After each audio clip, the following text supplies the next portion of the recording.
Sure, we have a surface that's not gonna... This is a 14th century painting I've got in my hand here. The whole viewing of a Chinese painting is a ritual enactment of leaving our world and moving into the world of the painting. Maxwell Hearn is about to become curator of the Asian art department at New York's Metropolitan Museum of Art. He oversees what some say is the most comprehensive collection in the world. Hearn's specialty is Chinese scroll painting.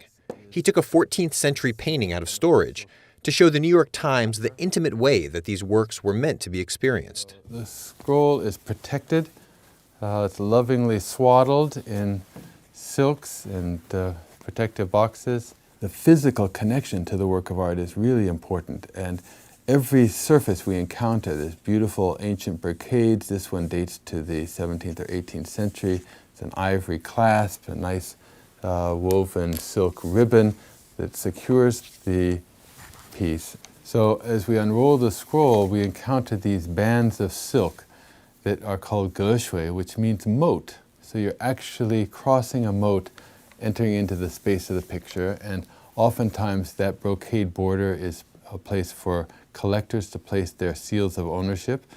And then the next part of the scroll is called the frontispiece. This introduces the scroll. It gives the artist's name, Fang Hu Zhenji, and finally we enter the world of the painting. The artist Fang Congyi has given us something to identify with here.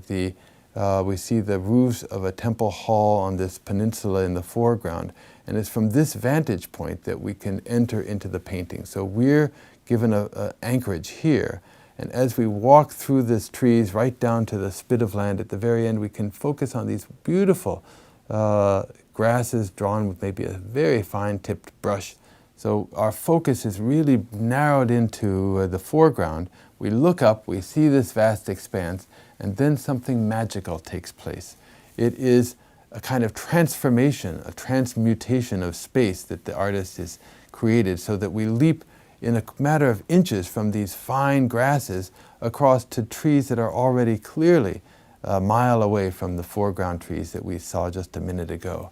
That shift in scale makes this mountain enormously high, so we've gone from a contemplation of deep distance to a contemplation of height, of unimaginable towering height.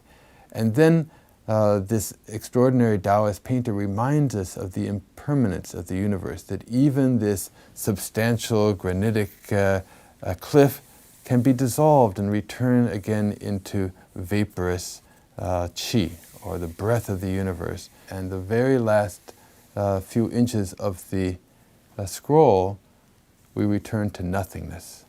Only the Qianlong Emperor was brazen enough to put his seals here to interrupt that contemplation of the void. The other remarkable thing about Chinese paintings is these hand scrolls have paper mounted behind them to cushion the painting from the roller, but the custom arose of inscribing these blank papers. This man begins by saying that Yunshan tu yi fu shang qing gao shi fang fang hu suo zuo ye. He's given the painting a title, The Cloudy Mountains, and he says that this painting was done by the lofty scholar from the Upper Purity Temple, Mr. Fang Fang Hu. The whole thing becomes a commentary about the painting, about the artist, his place in art history, and there are a number of these commentaries that are appended after the work of art. These are all dating to the early 15th century. An inscription was added to in very recent times. This is actually dated to 1949 by Wu Hufan, who was C.C. Wang's mentor. C.C. Wang was the last collector of this, and I later studied painting with C.C. Wang. So in fact, through this inscription, my teacher C.C. Wang's name is mentioned, so I become a part of the history of this scroll.